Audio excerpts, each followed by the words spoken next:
Vaya, este era hebreo, mira. Un anillo de oro, eso, no sé el de... Mira la camita, qué chulo.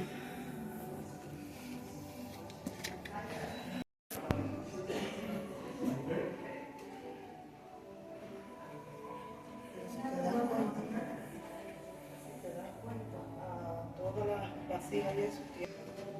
Sorry.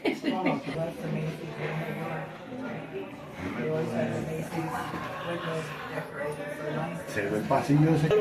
Los pasillos como eran. Sí, entonces se veía por allá en su casa.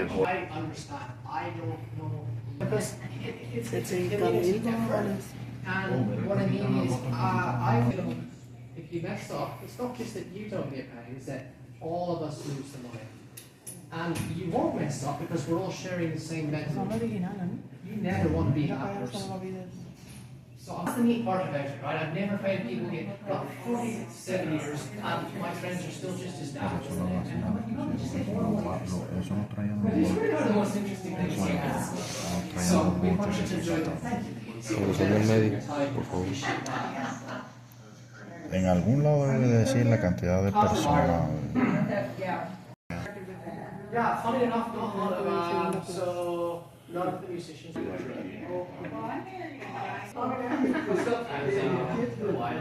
Esto por clase. Sobrevivieron los 26 años.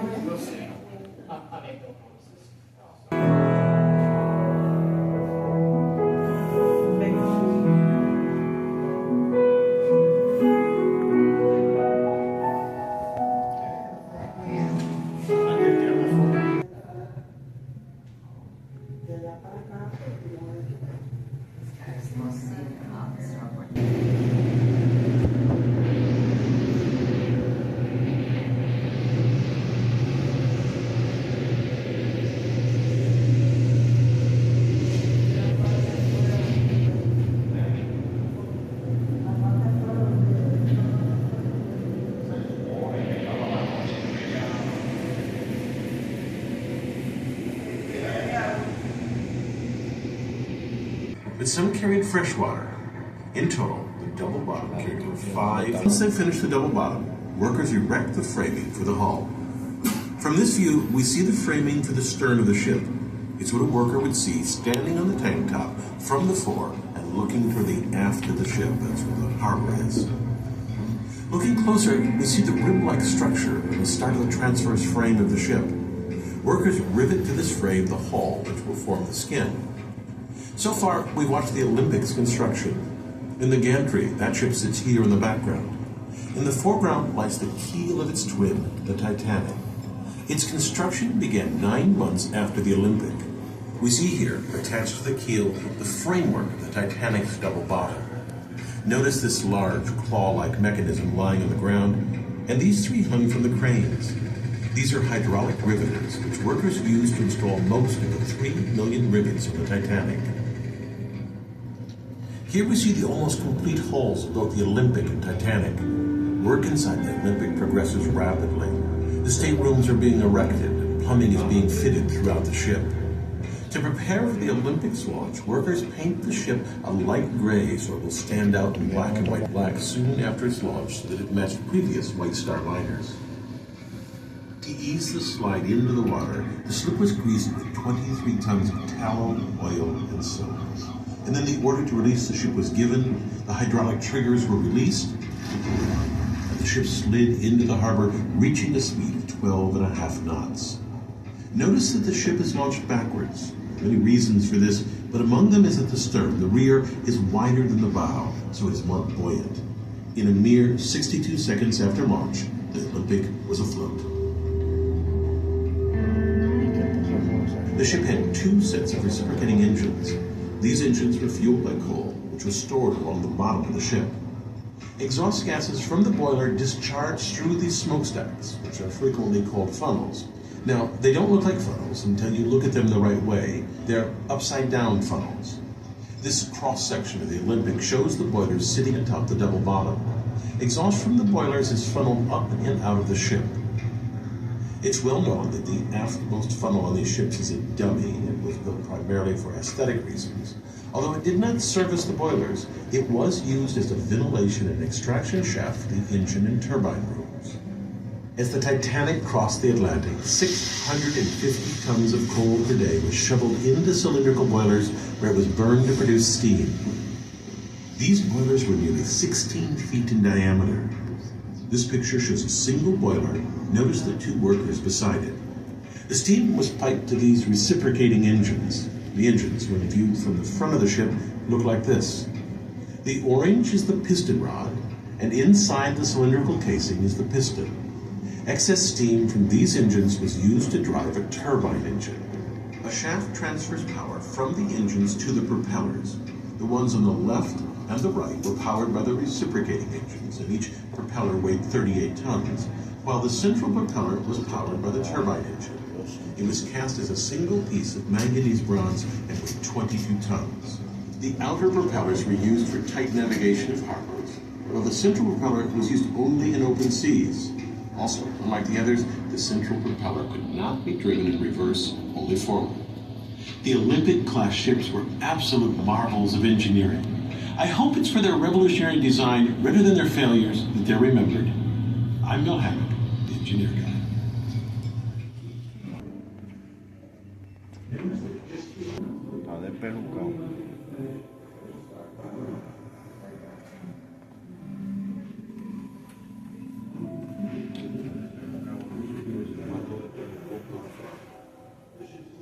Un pati largo. Lo gozoso, acuérdate que yo estaba en la cama también.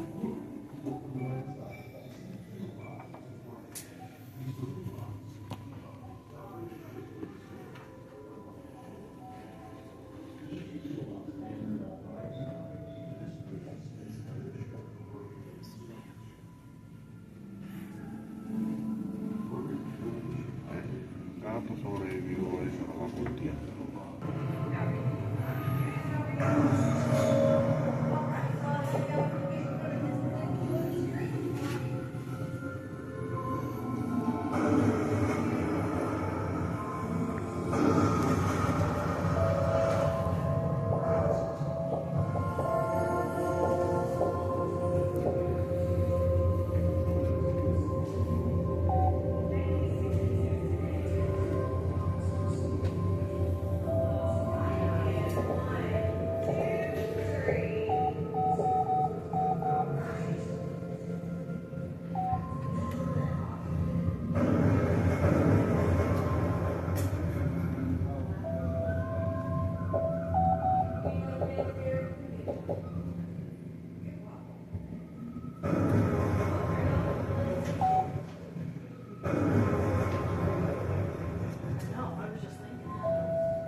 This section begins later on.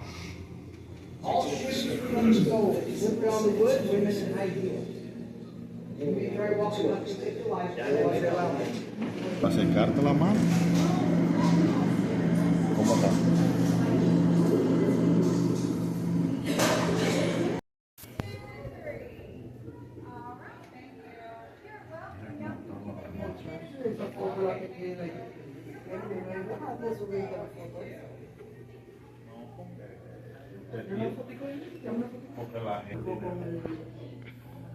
And how her father tried to reassure her.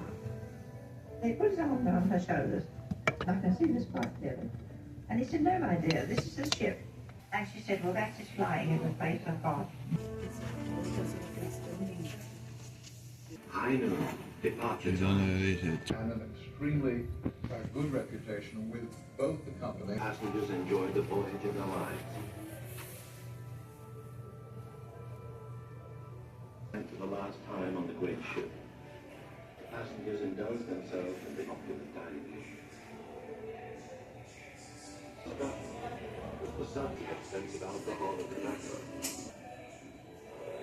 In Eva Hart's cabin, Eva's mother was still unable to shake her ill feelings about the trip. A temple Reginald Lee came on watch under this condition. Dark moonless night, and the ocean was absolutely still, making detail over the horizon. Now swamped by passenger messengers, paying customers.